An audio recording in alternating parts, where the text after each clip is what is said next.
this RCGP webinar on understanding the national data opt-out. Thanks for joining us today. We're really coming together today to look at the national data opt-out in a little bit more detail and talk about what it actually is, what it means for GP practices, and how and when it will be applied, what it will be applied to explore some of the key aspects of the national data opt-out and what the RCGP is doing to help support primary care GP teams. And we'll also look at some practical examples that will help to be familiar to GP practices on a day-to-day basis to see when and where the national data opt-out will actually apply. Just a reminder at the top of the webinar to submit questions. We will have a Q&A session towards the end, but feel free to submit your question at any time during the webinar. We won't answer it immediately unless it's particularly relevant, but we will try and pick it up at the end of the webinar. So you can do that, as you see on screen here. There should be just a little free text chat box at the bottom left-hand corner of your screen. If you just click into that and submit your question, we'll try and pick it up. So I'd just like to introduce the panel. My name is Joe Besford. I'm the Programme Manager for Innovation at the RCGP, and I'm also the Project Manager of the Patient Data Choices webinar, which is part of what we're talking about today. On my right, we've got Dr Geoff Schrecker, who's a GP and a clinical champion for the Patient Data Choices project. And on my left, we've got Sara, who's the Implementation Manager for the National Data Opt-out Programme at NHS Digital, and a slightly blurry photo there as well.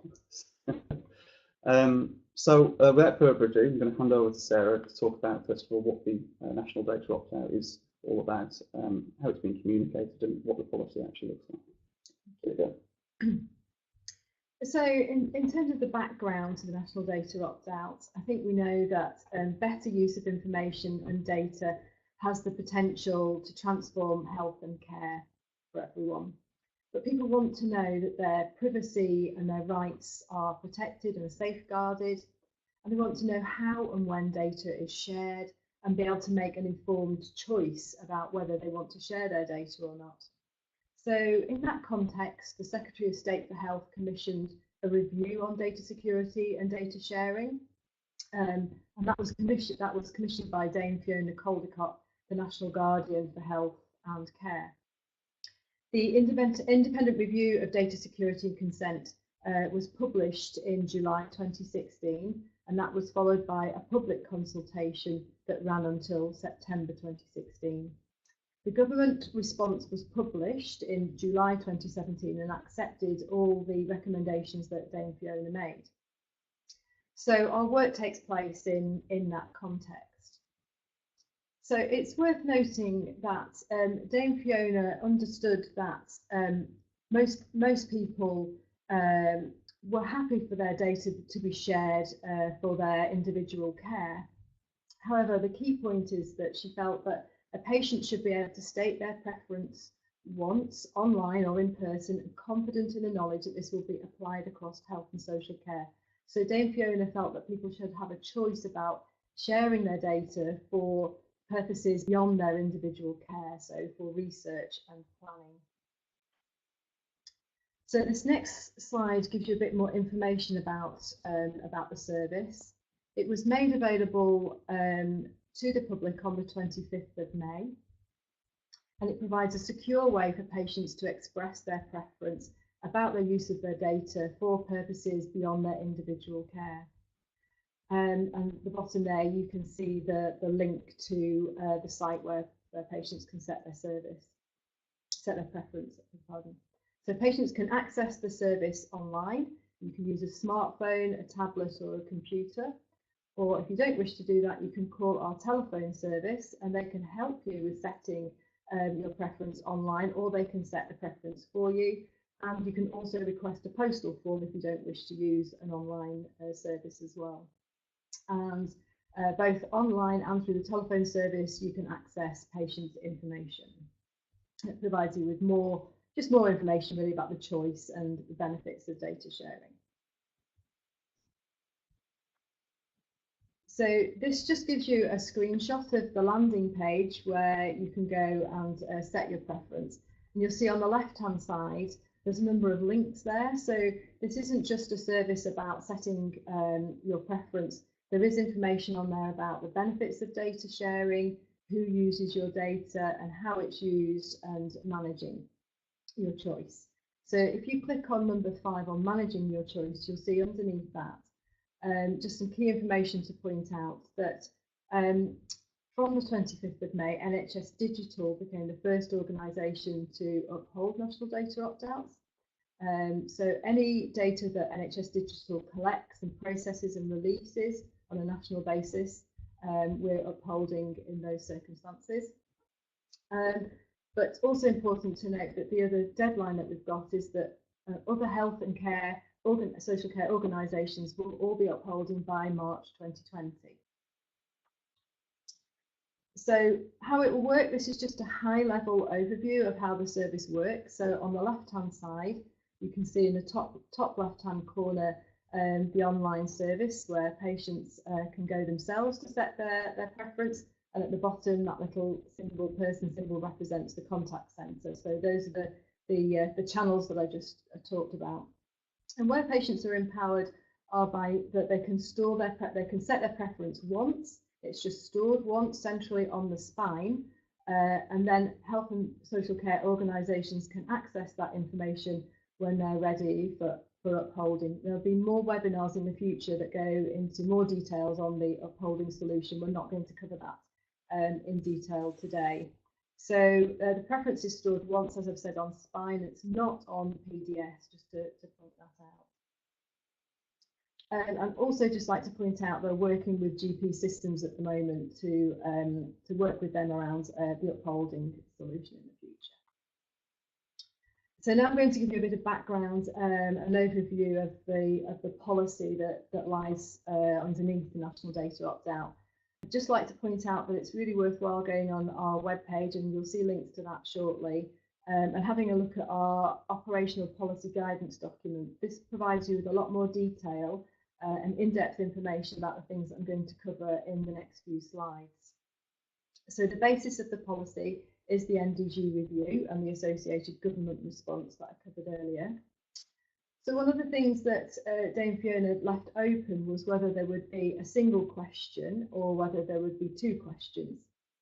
And following extensive user research, a single question was chosen. More people understood the purposes beyond individual care, so for research and planning, when it was formed in a single question. So that's what we've got now. The type of data that this applies to is confidential patient information. And the legal basis to use the data, which underpins the application of the opt-out, is section 251. Now, CAG, the Confidential Advisory Group, which provides independent expert advice on applications for data use under section 251, can in some cases agree that opt-outs do not apply, but they have indicated that this would only be in exceptional circumstances. So this just gives you a nice little infographic on the scope of the National Data Opt-out. So on the left-hand side, we can see, as we've said, it applies to data that's shared for planning and for research. There is a single option question that covers that. And then moving along to the right, so it doesn't apply where data is shared for individuals' care and treatment. So as I've said, that's key aspect of this. It doesn't apply for individual care, so it won't affect where information is shared between different healthcare professions, for example, between a practice and a hospital. It doesn't apply where there's a legal requirement or a public interest or consent. So, for example, in reporting of notifiable diseases or for gunshot wounds, or where there's been explicit consent, it doesn't apply there. And then finally, on the right-hand side, it doesn't apply where data is anonymised in line with the ICO Code of Practice. But it is worth pointing out that the ICO have indicated that they will be reviewing this in the future, so it's worth watching out for any changes in that code. So in terms of setting an opt-out, anyone registered on the Personal Demographic Service, so PDS, i.e. with data in the English system, can set an opt-out. So formal proxies can also set an opt-out on behalf of others. So, for example, people with parental responsibility or a lasting power of attorney, or a court-appointed deputy, so they can set opt-outs on behalf of other people. Young people can set their own opt-out from the age of 13, and this aligns with the Data Protection Act 2018, which sets 13 as the minimum age at which young people can give their consent to participate in digital services. Now, type 2 opt-outs, these have been migrated. So patients who previously registered a type 2 opt-out have been migrated, and letters have been going out to them through June and July, providing them with more information on this transition. And as we're in a public beta phase at the moment, any new type 2s registered between the 25th of May and the 1st of October will also be migrated to a national data opt-out. And after the 1st of October, type 2s can no longer be migrated. Now, type 1 opt-outs will continue to be honoured until March 2020, when the government will review what's going to happen with those. So how, when and what? So national data opt-out will continue to apply after a person has died. Responsibility for the application is on data controllers, and that includes where there are joint data controllers, and data processors will act under instruction from data controllers. Now, it applies to health and care organisations in England, but if a patient is travelling across the border from Wales or Scotland for treatment in England, for example, and their information is held within the English system, then they would be entitled to set a national data opt-out as well. It only applies to publicly funded or coordinated care. So if there's care, for example, in a private setting, but it's funded or coordinated by public funded means, then it would apply in those circumstances. And finally, it applies to all data formats. So whether it's electronic or on a paper format, it's relevant. It applies to those as well. So moving on to how you might find out about it, both for the workforce and for the public. So looking at our communications campaign, which is called Your Data Matters to the NHS. So on this slide, you can see a range of audiences that we identified for targeting our communications campaign. The objectives have been about building trust and confidence and how data is handled by different organisations. I'm going to provide information to citizens about their choice and their rights.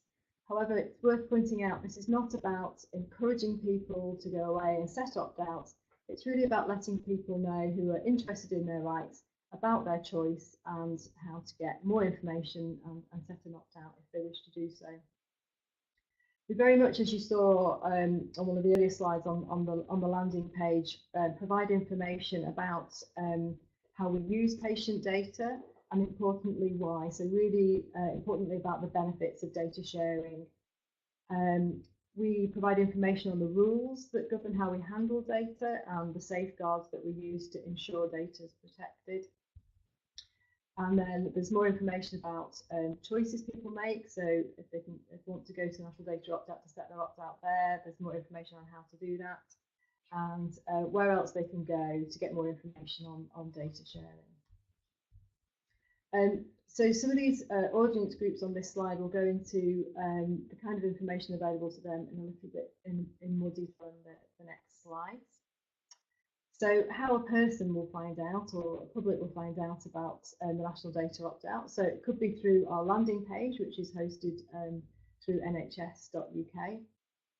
It could be through a poster or a handout displayed at a GP practice in a hospital or a dentist or a pharmacy. It could be through the type 2 letters that I've mentioned that have been sent out to patients. And then there's also more guidance information available both through the contact centre and online for people to look at. And there's an easy read version of the handout as well for people. Screen text is now becoming available, so people might see that in GP practices or in hospitals on the screens there. And the contact centre staff are prepared to provide more information, so they've got scripts which again goes into more details on the benefits. And then finally, we have a NHS Digital have a transparency notice about how the opt-out data is processed by NHS Digital, so that there is more information there. So in terms of the workforce-facing products, there's a range of materials that people can access on our webpage, on the NHS Digital website. And starter packs of patient material have been delivered and are being delivered to GP practices, to trusts, Ministry of Defence, Health Watch, and soon to be going out to pharmacies and dental practices. So that's a range of information online which is aimed at patients, that you can use for patients as well as you can use for your own workforce as well. You can also access this information and order more posters and handouts through the DHSC order line. And there's a range of accessible and language versions online and also accessible through the DHSC order line. You can see at the top of the slide there the work information we've provided for GP practices and the work we're doing in conjunction with RCGP. I won't go into any more detail around that today, my colleagues will pick up on that. And in terms of health and social care professionals, on our webpage, there are a range of fact sheets that people might find useful. You can sign up to monthly newsletters, and there's also some more detailed Q&As available on the webpage as well. The Royal College of Nursing and Royal College of Midwives have produced some tailored resources for nurses, midwives and for care staff, which include prompt cards and a pocket guide as well. And then we've developed some more specific tailored information for health and social care specialists. For example, IG specialists, data protection officers within your organisations. And that includes regular bulletins to national and professional bodies, organisational readiness checklists, and there is also a GP readiness checklist on our website as well, and the National Data Opt-out Operational Guidance Policy document, which I've been referring to. And finally, letters have gone out to chief executives, and there is information in the Data Security and Protection Toolkit. I should say that all the information we've produced has been through a really rigorous review process with a number of national stakeholders, and the patient-facing products have been through extensive, rigorous testing with a range of patient groups, user groups, who are representative of a wide range of the population as well. So this just gives you a flavour of what the handout looks like. You can also see the ICO badging on the bottom, so we're aligned with the ICO campaign around Your Data Matters. Our campaigns more specifically around your NHS data. So that's an example of the poster that you'll see. And then finally, really, some things that we'd like you to be thinking of in order to support the national data opt-out. So making sure that your IG lead, your Caldecott Guardian and your data protection officer are aware of the national data opt-out. Have a look at your policies and procedures around data sharing and the sorts of questions people might ask, and the procedures you might need to take if people are asking about how data is shared or the benefits of data sharing. Make sure they're up to date and have information included in them around the national data opt-out. And identify who within your workforce needs to know about the national data opt-out so that they know where to signpost patients to. And then finally, in terms of communications, have a look at the posters and handouts and the packs that I mentioned that we've been sending out, and display those around your waiting rooms or offices. Have a look at old information, review that, and perhaps remove any out-of-date information if it's there, for example, any references to care.data. When screen text is available, perhaps think about using that in your electronic displays. And then updating your privacy notices. So again, on the NHS Digital website, you can have access to templates for the privacy notice as well, which you might find useful. And finally, raise awareness amongst your organisation of the workforce materials that's available on our webpage as well. Thank you very much. Thanks. I think that was a really clear summary of what the National Data Opt-out is and the work that the programme has been doing.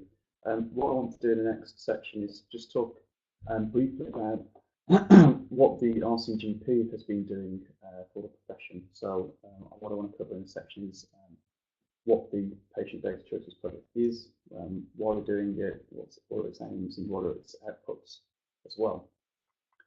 So this is basically an overview of the project. We're working closely with NHS Digital, the programme, to make sure that the profession is prepared for this change and it's been implemented and can uphold it. So we're very closely aligned.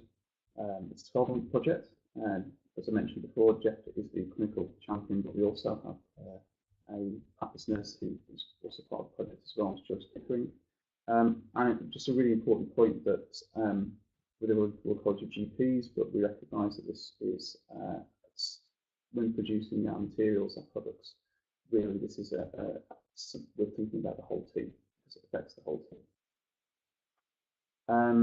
So why is it necessary? Well, it's important. We recognise that practices will have the first kind of contact for public patients. So it's really important that staff have an understanding of the choice that individuals have and how they can exercise that choice. It's also therefore important that teams are equipped to advise and have conversations that can offer clear advice and can signpost patients to further information or to the website itself to express their opt-out if that's what they choose to do. And there's also another part of this, which is that practices will, along with other health and social and health and care organisations, be able to uphold by March 2020. So that's what we hope to cover in some of our outputs. So our overarching aims therefore is that to make sure that the toolkit information, webinars like today, support GP teams so that they can confidently and accurately inform patients about their data sharing options and their opt-out options, and also to help ensure that the whole team are informed about what the national data opt-out is, and provide information on how to, and we provide information on how to uphold it to support you. So the project is quite far in. Just a sort of summary of what we've done so far. We've split the project roughly into 2 stages. So there's some preparatory work before the national data opt-out came to be on the 25th of May. So we have carried out a lot of stakeholder engagement meetings and events to consult on and sense check the approach that we've taken with GP teams to make sure that it's, what we're saying is fit for purpose, fit for the audience and pitched at the right level. A lot of work has gone into producing a toolkit and e-learning module. So these are available online right now. The toolkit is a repository of information for GP teams. It's intended as something that you dip in and out of. You could Control F and search for something on the toolkit if you want to answer a specific question. Whereas the e-learning covers similar ground, but it's more about training. So you take a quiz at the start, work through the e-learning, and take a quiz at the end to see if that learning is being embedded or if you've actually picked stuff up. So they're sort of similar things, but they're for different purposes, for different audiences. But I would urge you to look at the toolkit and e-learning and have a look at some slides in a moment.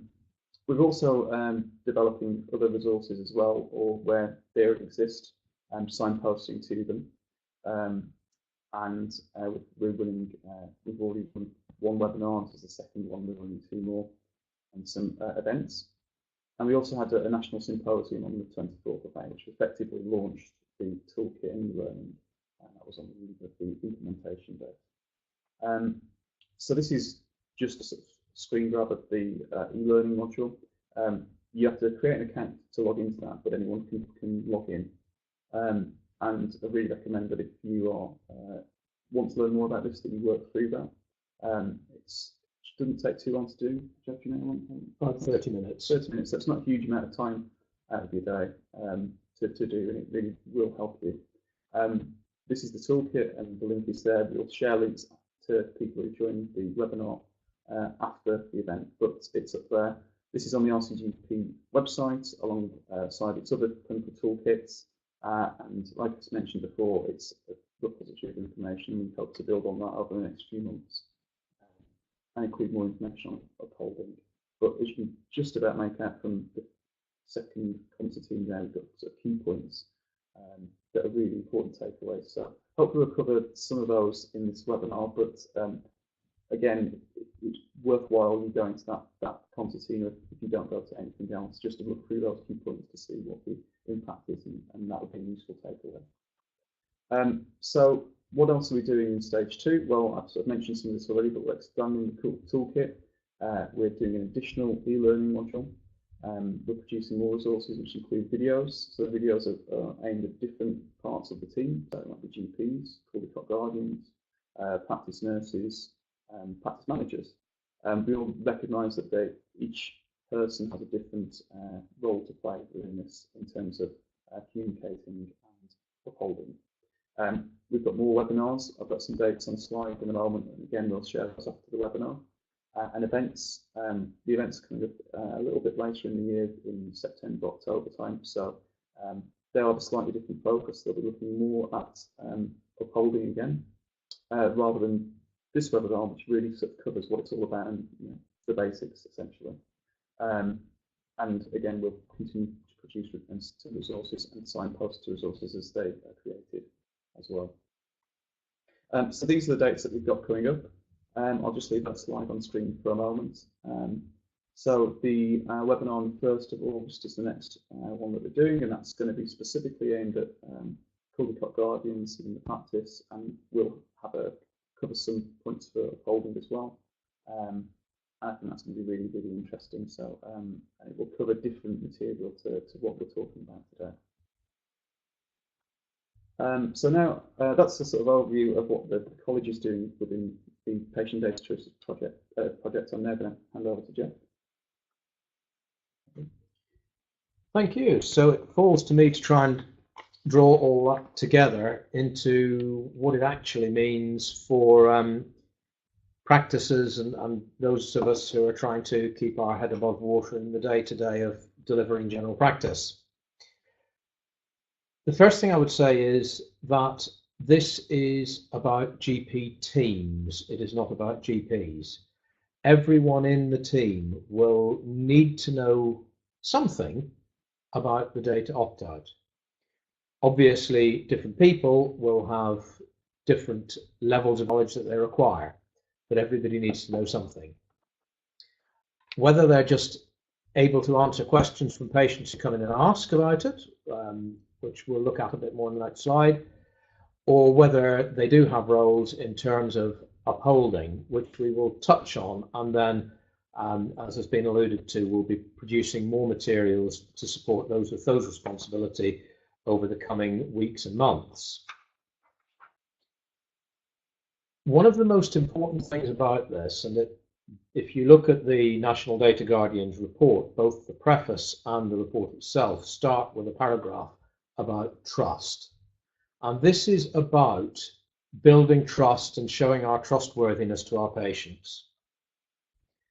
Trust is not a right, it's something that we earn. And again, we'll cover a little bit more about that in one of the next slides. Once we've talked about that, I'm going to go on then to use some examples that should be familiar to you, just to illustrate how the National Data Opt-out applies and what people need to be aware of, because I think that makes it easier both to explain to patients what it means and when it comes to thinking about upholding. As Sara mentioned, there are a few things you need to be doing now, and I will recap those at the end of my part of this session. So, keeping patients informed. One of the features of being independent practitioners is that we are, whether we like it or not, data controllers. Often we get asked, why do we have to be data controller? Why can't we give it to somebody else? The answer is you can give it to somebody else if you give full control of your practice to that other person, but that's the only way you can do it. So we are the data controller, and therefore we do have to keep our patients informed about how we handle their data. That is part of our duty as a data controller.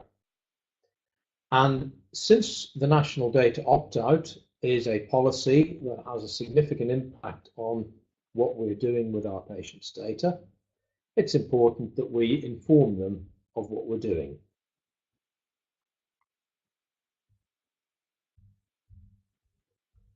Which brings us on to the issue of trust, because it's the reason that as a data controller you have to keep people informed is actually coming back to the issue of trust.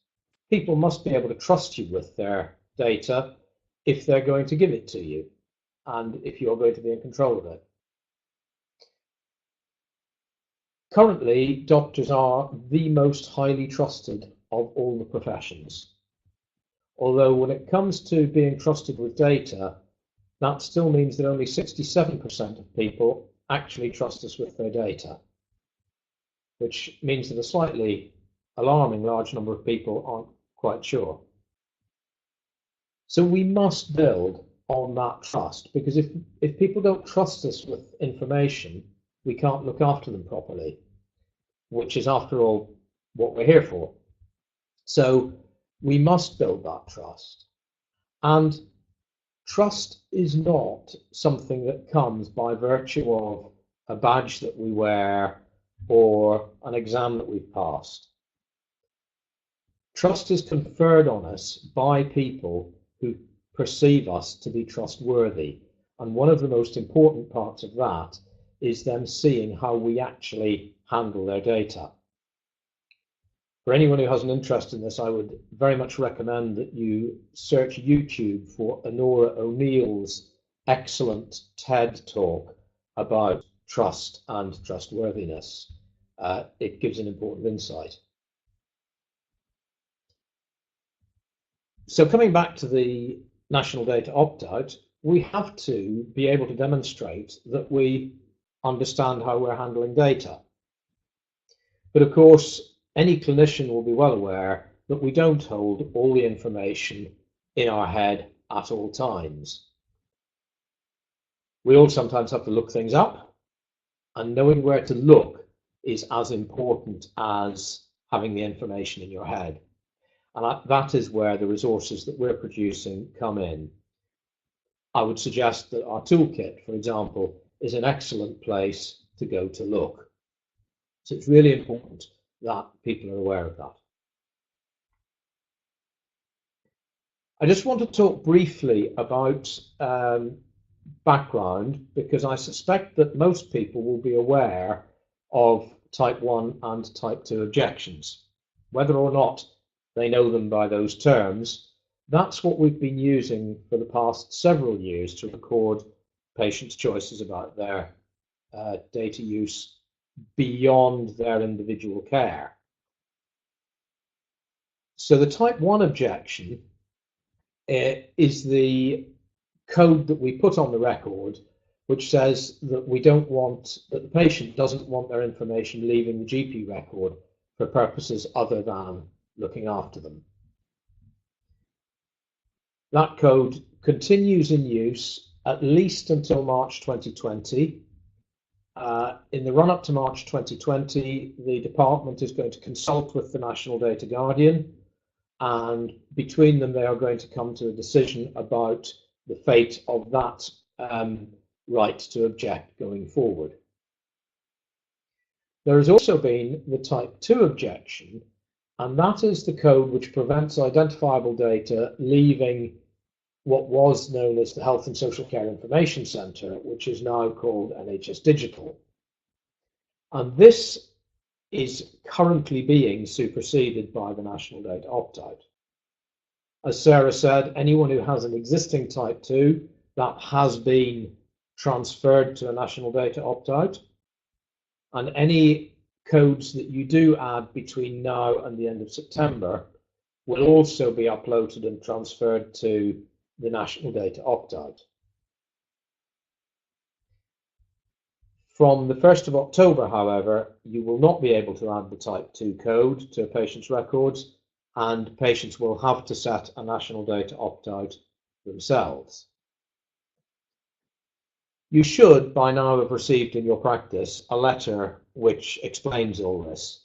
But from my experience of practice, I know that letters sometimes come in and you're never quite sure exactly whether the right person will get to read it. So if you feel this is something you should know about and you haven't seen that letter, go and check with whoever handles your incoming mail and ask them where they filed it.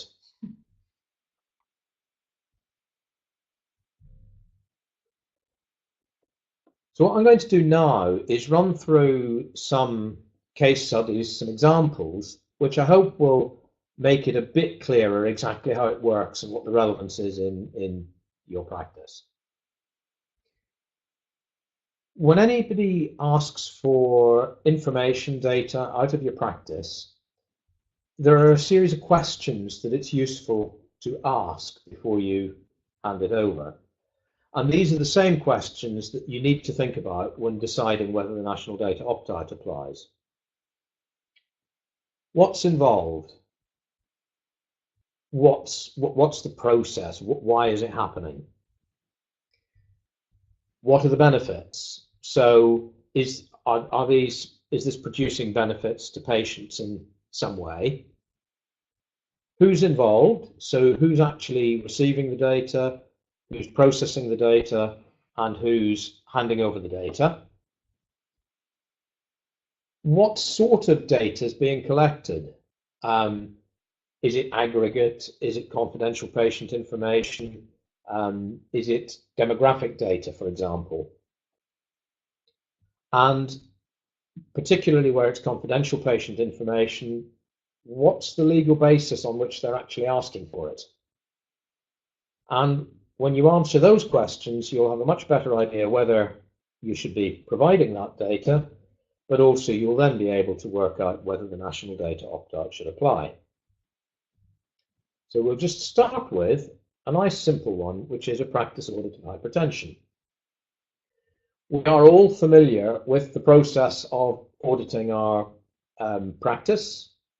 Hopefully we're all doing it on a regular basis to satisfy the needs of our appraisals, and we all know that the purpose of audit is to optimize patient care. The benefits being that as we understand our care of our patients better, we can improve it. So who is involved? Well, just us, local audit. So what sort of use of data is this? Local audit is actually direct care. The National Data Guardian addressed this directly in her report. So the use of personal confidential data for local clinical audit is permissible within an organisation with the participation of health and social care professional with a legitimate relationship to the patient through implied consent. What does that mean? Well, that means that if the person looking at the data has a reasonable reason to be using data when they're actually caring for the patient, they have an implied consent to view that data and can therefore also use it for local clinical audit.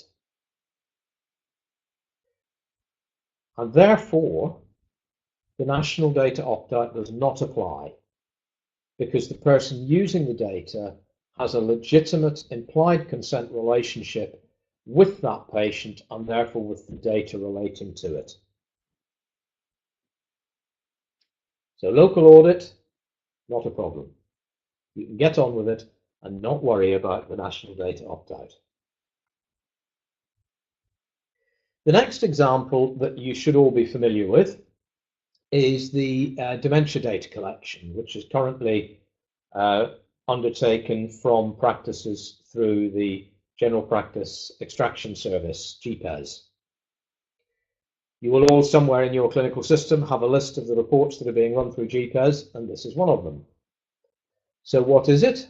It's a collection of data on the care of dementia from GP systems. And the purpose of that collection is to obtain a better understanding of variations in diagnosis and care, and therefore to be able to improve the care of patients with dementia. So what kind of data is being gathered? Well, aggregate data. If you look in your GPES section of your clinical system, you will find a link to getting the information, a thing called a data provision notice, which tells you exactly what's being collected. And you will see that this is just numbers. It's the number of patients with a diagnosis, it's the number of patients with a care plan, and various other aspects of care. Because this is aggregate data, you can't identify individuals, it's anonymous data, and therefore the national data opt-out does not apply. So you don't need to worry about lawful bases, etc. The fact that it's being done through a data provision notice, it wouldn't matter. So long as it's aggregate data, the national opt-out doesn't apply because it's aggregate data and the patient can't be identified. So now we come on to another study which I suspect that few of you will be familiar with. This is a study that was undertaken in London, organised through Great Ormond Street, looking at a diagnostic aid for developmental dysplasia of the hip. It's to gather data on children tested using a specific diagnostic screening device, which was being tested by Great Ormond Street in the community. It's a pilot study, and therefore it constitutes research. So it's a use of data for research and therefore not for individual care. What are the benefits of this research? Well, anyone who's looked after neonates or anyone who's done child screening checks in the practice will be aware of testing the hips to see if they have signs of clicky hips or hip dysplasia. It's a requirement for the child health checks. But despite this, over the years, lots of children with hip dysplasia get missed. And also a lot of infants get labelled with suspected hip dysplasia, needing intervention, investigation, causing anxiety for the parents, and also putting an increased load on the health service. So if a diagnostic aid minimized the false positives and reduced the false negatives, this would obviously be a great benefit both to patients and to the service. So it's well worth doing. So who's involved in it? Well, this study, the aid was put into practices.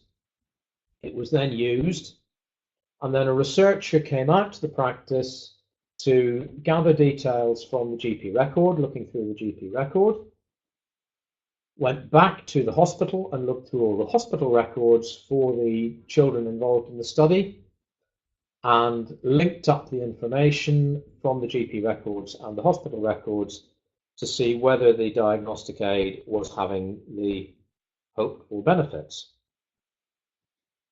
So it's using confidential, identifiable patient information to link up the GP and the hospital data.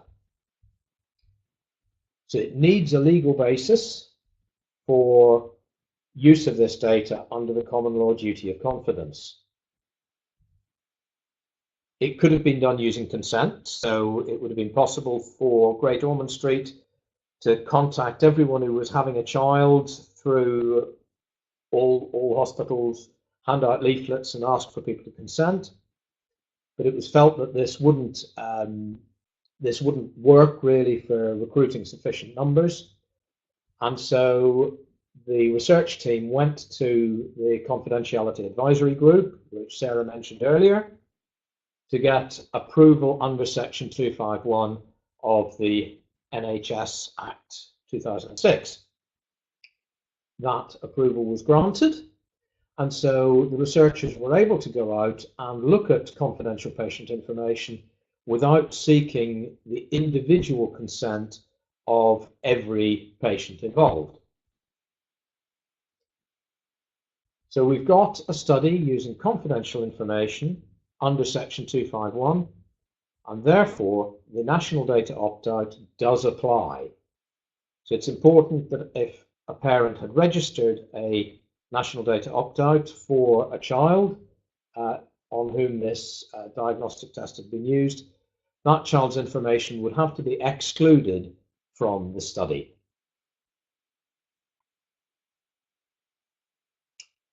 So we'll now move on to the National Diabetes Audit, with which I trust you will all be familiar. The National Diabetes Audit gathers information about diabetes care and is used for supporting the planning of diabetes services and also developing guidelines. It feeds into things like NICE recommendations. So this is clearly a use for planning purposes, not for individual care. So what are the benefits? Well, participation in the National Diabetes Audit provides general practices and specialist diabetes outpatient services with the opportunity to plan diabetes care in response to local needs and to look at local performance in comparison with similar organisations. Identify whether you're doing well and make sure that you're providing the services that you need to provide for your population. Who's involved? NHS Digital collects the data for NHS England based on a direction, and that data is collected from both primary and secondary care, and it's then linked together to make sure that you can see how provision of care in primary care and secondary care are interacting for individual patients. Because of that linkage, it is actually individual identifiable patient information that's being used. So that is confidential patient information. So we need to know what the lawful basis is for overriding confidentiality under the common law duty of confidence.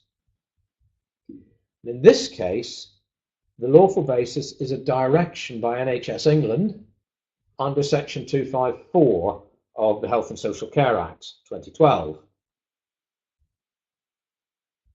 Under that section, NHS England directs NHS Digital, who then collect the data from practices, from trusts, from everyone who holds the data, under Section 259 of the Health and Social Care Act 2012.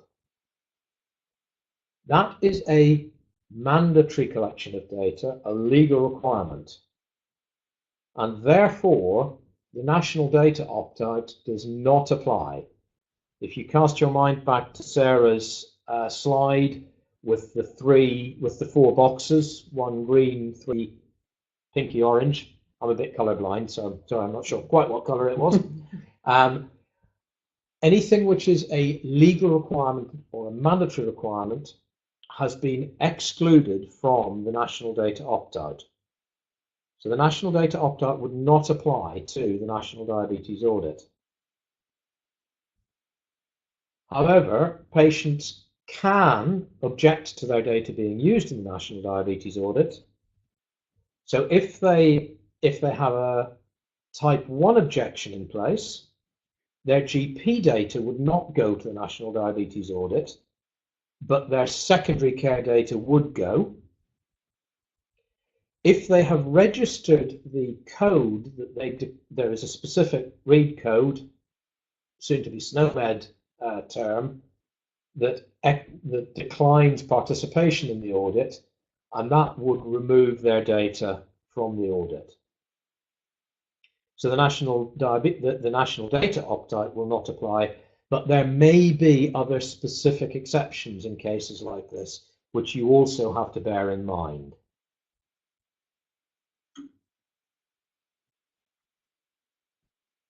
So I hope those examples have covered most of the situations that you might encounter where you need to be thinking about how you process patients' data and whether the national data opt-out applies.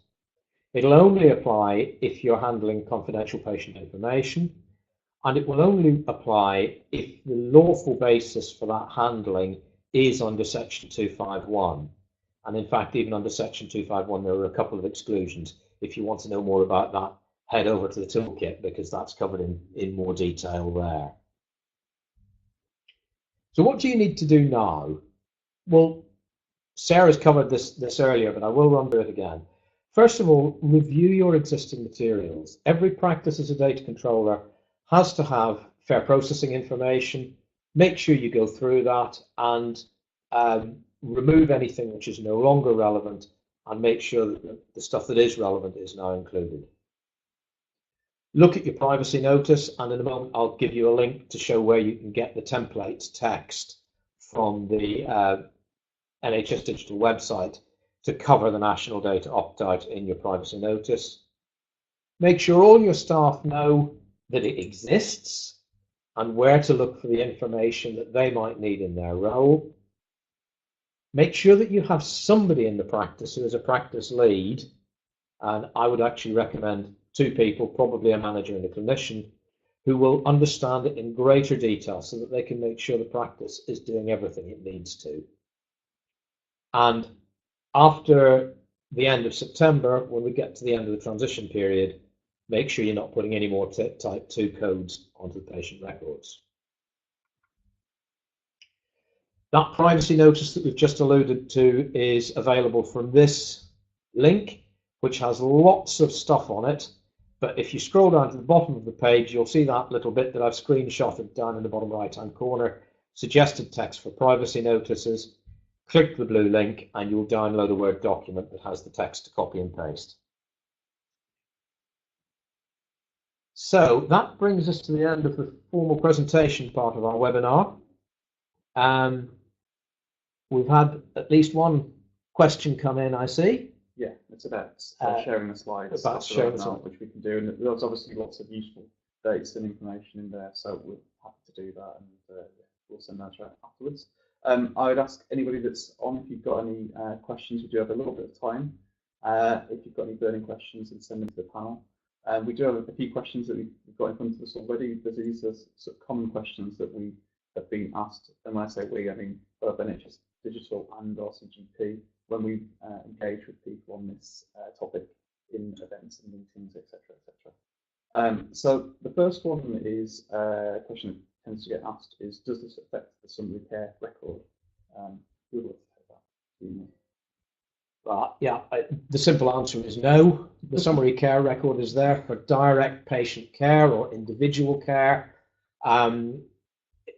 Accident emergency, access the summary care record to make sure they're treating you safely. So that falls outside the remit of the national data opt-out. It is covered by its own separate opt-out codes for people who don't want to do that, but it's not under the patient, under this national data opt-out. Great, and the sort of follow-on to that is how does this affect local data sharing? The local data sharing aspect is slightly more complex. Most local data sharing systems are there for the provision of direct care, and insofar as that is the case, they're not covered by the national data opt-out. However, where a local data sharing system is uploading data to a separate record, which is then being used for things like service monitoring and service planning, that subsidiary use of the data would be covered by the national data opt-out. It would have to be respected by the data controller holding that data by March 2020. Sarah, have you got anything to? Well, I was just going to say it's worth looking at the operational policy guidance that we mentioned on our webpage, and it goes into a bit more detail about those sort of different scenarios and circumstances. Yeah, yes. So the data controllers there would certainly need to refer to that guidance. Yeah. Great. So the next question, I think, is pretty much virtually been the first question that's been asked at every single event that we've done. Yeah.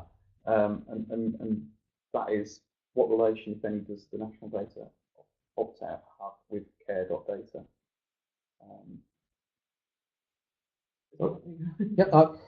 I think the simple answer is care.data was about a specific data collection, like the diabetes audit or the hip dysplasia research.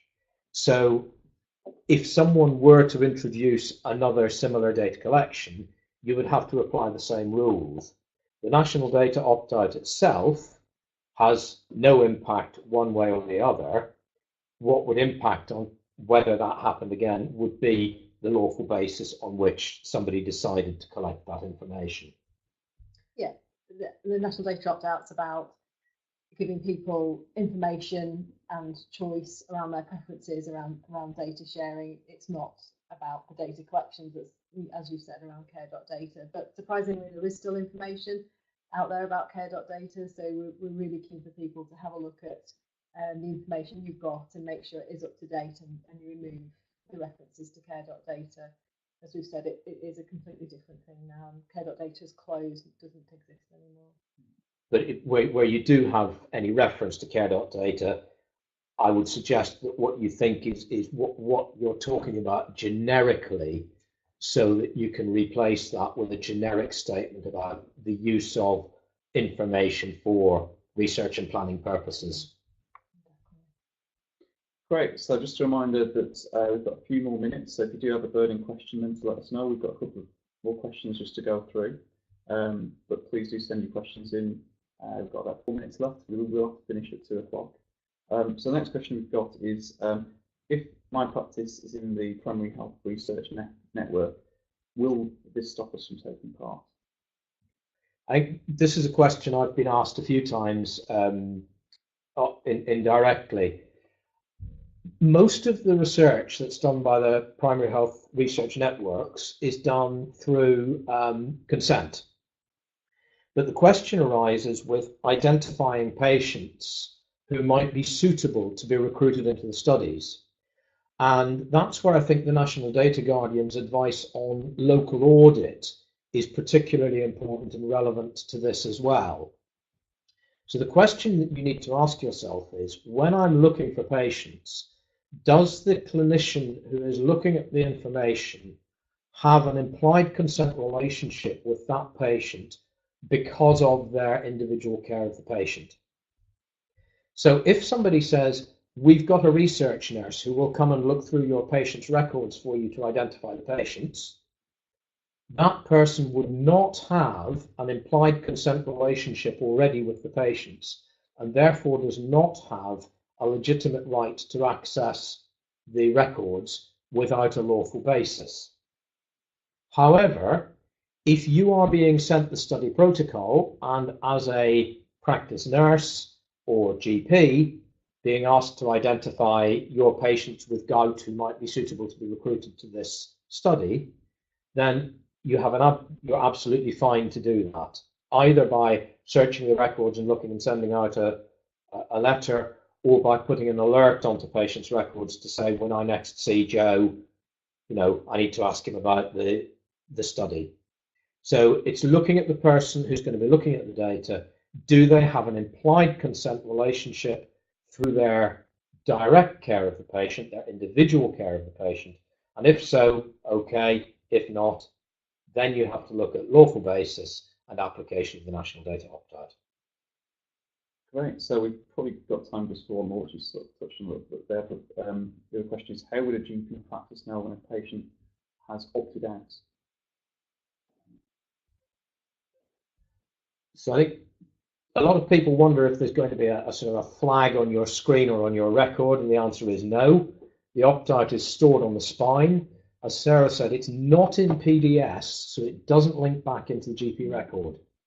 However, if, for example, you were taking part in that Hip Dysplasia study, you would have to send a list of NHS numbers of patients whom you'd used the diagnostic aid with, and NHS Digital would then send you back a list of patients, a list of NHS numbers, having removed any NHS numbers with which there's an associated national data opt-out. So that would be how the process would work. You wouldn't see it yourself, but by submitting the list to NHS Digital, they will remove any whom you shouldn't be supplying the data for. Great. Okay. Well, I think we're pretty much there in terms of time. I'd just like to thank Geoff and Sarah for being part of the panel today, and thank you guys for joining us. We will make the slides available, but we'll also make sure the webinar recording is available on the RCGP's YouTube channel, and we'll link that into the toolkit as well. So if you want to check back or you want to let colleagues know about it, then it will be online at some point in the next few weeks.